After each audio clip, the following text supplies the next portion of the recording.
Good morning. Welcome to episode number 26 of Back to the Past with me. I'm Blair. This morning we are at my home in Colorado. It's a few days before Christmas. The temperature is a rather pleasant, I think it's over 45 degrees. I think it's 50 degrees or so. So temperature-wise, not bad. We have had an extremely windy winter so far, and today is no exception to that. So in this episode, I'm going to cover a couple of things. First of all, I've got a Hackberry log loaded onto my mill, and I've taken some notes here so that I'm getting this information accurate. I brought this back from Arkansas just a couple of weeks ago. I trued up the two ends, and I covered them with my own mixture of wax and linseed oil and some paint thinner to keep the wax somewhat liquid while I was putting it on. This Hackberry tree, my grandson and I, we actually took it down in December of last year, so almost exactly a year ago. My son ended up helping us a little bit too. What we did in episode 4, that we cut it off basically at roof line, because it was actually a two-section hackberry tree, and one section of it was up against the eave and actually tearing up my roof. So this part of it had to come down. There's still the remainder of the tree. The other half is still there and provides nice shade for me and such. This part had to come down. I was suggested by a friend to leave this on the ground for about a year and a half to allow it to spalt some before actually putting it through the sawmill. So that's what I did with this section. In episode number 8, I actually had the upper half of this tree, which was a straight section about 8 or 9 feet in length, and it had some nice spalting in it already. You can go back and take a look at that episode if you'd like. This is the lower 11 feet of that same tree. This one is a lot straighter grain than what the other one was. This is the base of the stump. At the other end is the first crotch in the tree. So as we get close to the ends, we may have a little bit of pattern, but the tree itself, most of this tree, I came up, measured the diameter at about 3 feet from the bottom, and the same thing from the top. It's a fairly consistent 18 inches in diameter. So we should have some good straight grain pattern in most of it. It may not be real pretty like some of these spalted knot areas are and stuff. We might get into some good looking wood at the other end.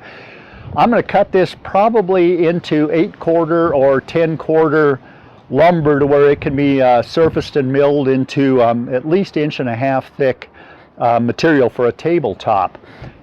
Since 18 inches isn't particularly wide, and obviously I'm not going to get 18 inches out of the entire thing, I will probably end up taking and at least one piece as we get down near the center of the tree, and I'll take and rip it in half to be able to flip one section over and book match it to where we've got a little bit wider tabletop.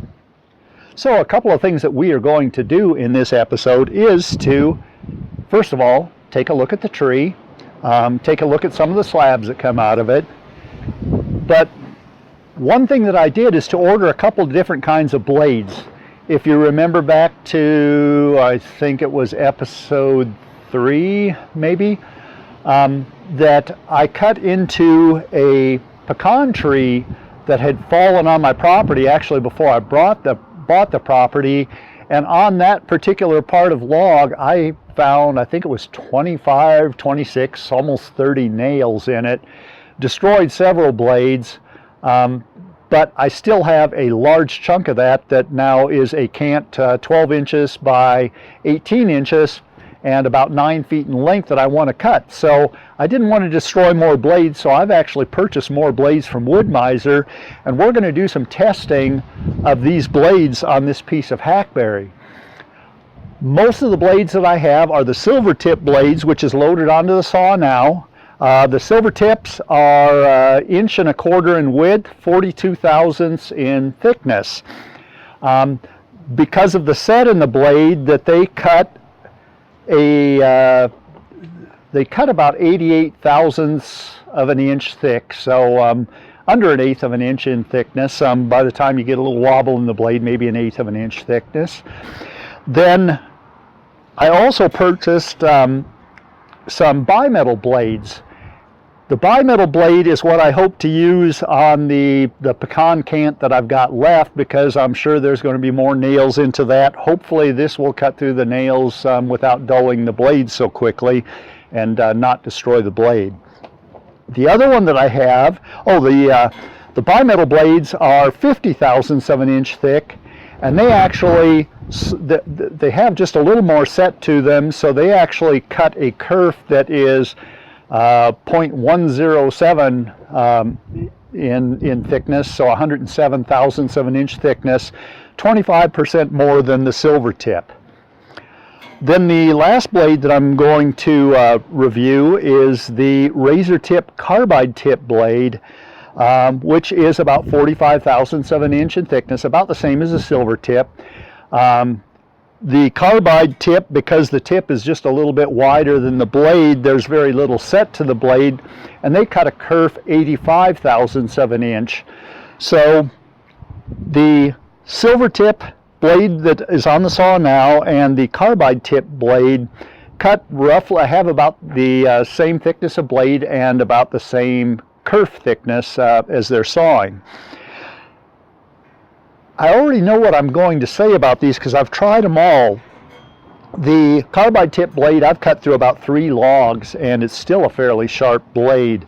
The Silvertip's log like this, I might cut through 1 log, depending on the thicknesses and stuff, before it gets too dull to really cut accurately. I also have purchased the Woodmizer BMS 25 sharpener.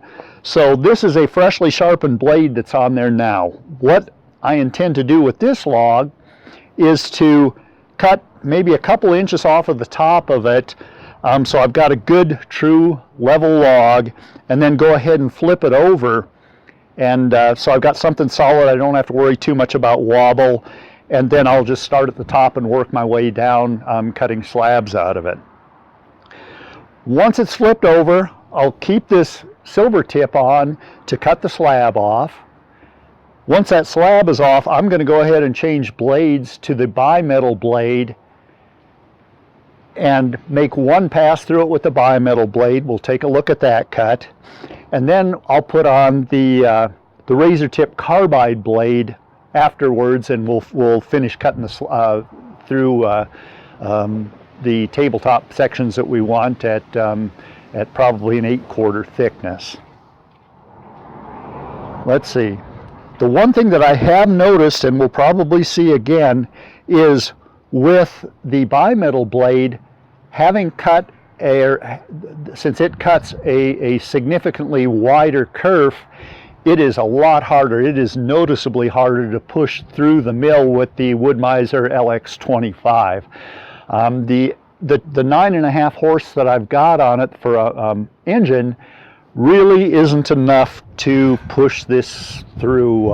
I think that blade would work quite well on some of the bigger models with maybe a 15-20 horsepower engine, but really is just a little too much for this, for the little Woodmizer to cut through. So I went ahead and calculated the weight. When I did some cuts on the edge, I had to cut just a little bit off of the crotch of the tree. So I measured the moisture content. The moisture content's at about 35%.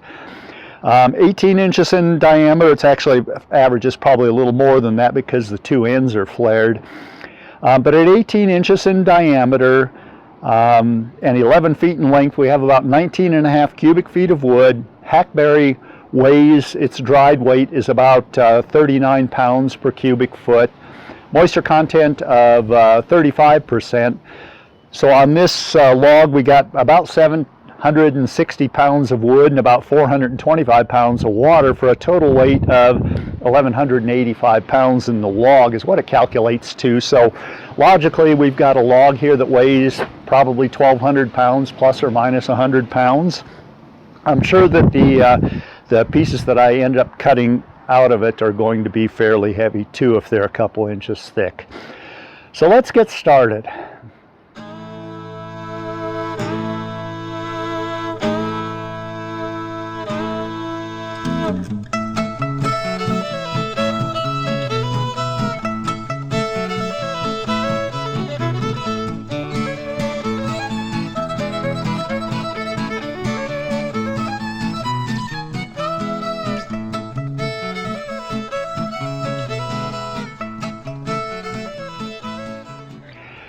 There is one problem that I have had with this Woodmizer LX25 that it may be common, may not be, it may be something that I'm doing wrong. I would really appreciate some comments in the comment section down below if anyone can help me with this. It's not an end of the world problem, but it's something that is pretty consistent no matter what type of blade that I'm using. The bimetal blade and the Razortip blade are wider blades. They're 1.25 inches in width, or I'm sorry, 1.5 inches in width. The Silvertip is 1.25 inches, so it's more noticeable with the Silvertip than it is with the other two. The wider blade has helped with my situation a little bit.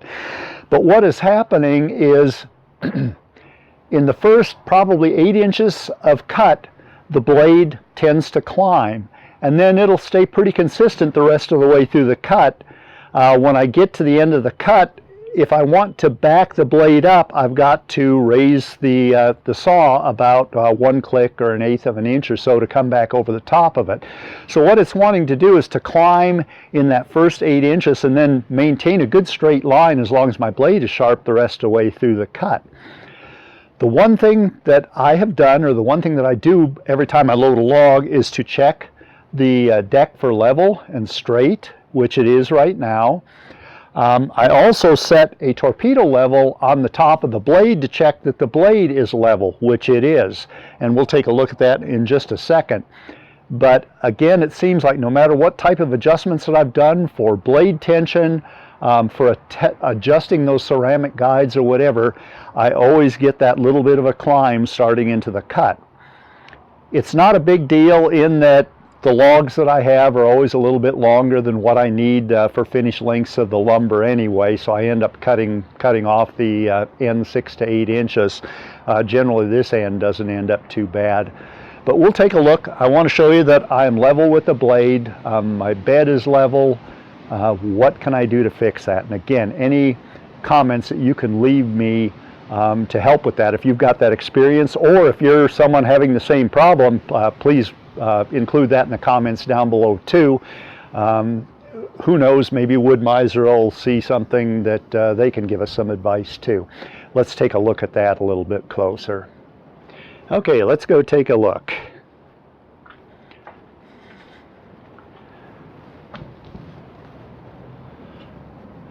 So if we take a look at this torpedo level, my blade is level. And I know that these teeth have set. I'm setting on a section where the set tooth is actually down. So you're actually getting a pretty good look at the level of the blade. The blade is level, the bed is level. Why am I climbing in that first 6 inches of cut? Another thing that I do nearly every time is to readjust these ceramic guides. I think the book says to put 4/1000ths of an inch of free play in the blade. Typically, I've got about 2/1000ths of an inch in it right now, so I've got fairly tight guides. I'll go ahead and fill up my reservoir and warm up the engine a little bit, and then we'll get started cutting. All right, I have warmed up the engine. I filled up my reservoir. Right now in the reservoir I've just put water and some dish soap. Toward the end of the day, what I'll do when I'm ready to clean everything up is to go ahead and get everything blown out and scraped out, all the sawdust and such. And then this time of year I always put in just a little bit of automotive windshield washer fluid that'll handle the low temperatures just in case there's any moisture left in the system, so that nothing freezes up for the next time I use it. I have warmed up the engine. I've checked my blade alignment in that the back of the blade is flush with the back of these flywheels. So we are all ready to go and ready to start this initial cut. This first cut, I'm only dropping down probably 2 to 3 inches just to save as much of the log as possible. So let's see how things go.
I'm going to raise the blade 1 click. And what we'll do now, once I get this slab moved, is I'm going to move the camera to the deck of the saw here. And I'll go ahead and start it up, and we will look at the clearance between the blade and the top of that cut and check it for straightness. I would expect this one to be pretty straight, except possibly that end, but it would be a good idea to look at that end. I will have the blade turning just to knock all the sawdust out of the way as we do this. Okay, I'll fire this up and we'll take a look.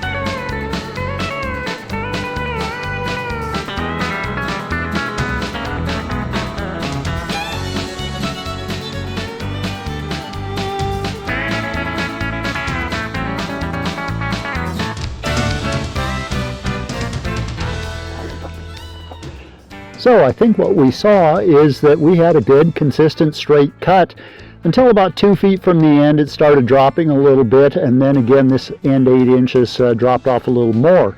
Now I think this is probably less than what I've typically seen. We've only got about 1/4 of an inch of drop anywhere on this board. So we're getting a pretty good true cut with this Silvertip blade, and it's a good sharp blade, so I guess as well it should be. Even though the grain is really quite straight in this piece of hackberry, we are already seeing some spalting, so I'm probably glad that I left it blocked up off of the ground for about a year before I even brought it back. It could end up being quite pretty by the time that we get to the inside of it. Hackberry actually is probably, so far, of the woods that I've cut so far, including hardwoods and softwoods, hackberry is probably my favorite. And in stacking it for drying, it seems like the hackberry is held truer with less twist, less cracking, less faults of any type than any of the other woods that I've done that I've cut green.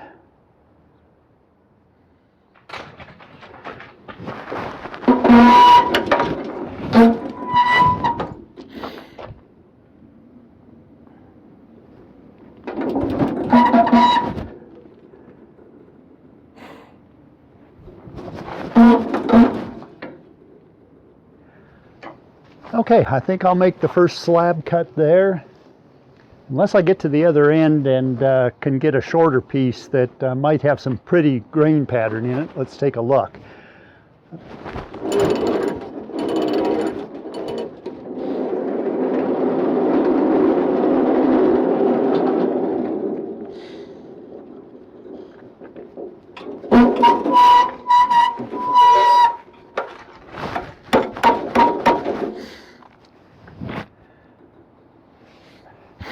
Actually, it looks like that'll work out well on this side too.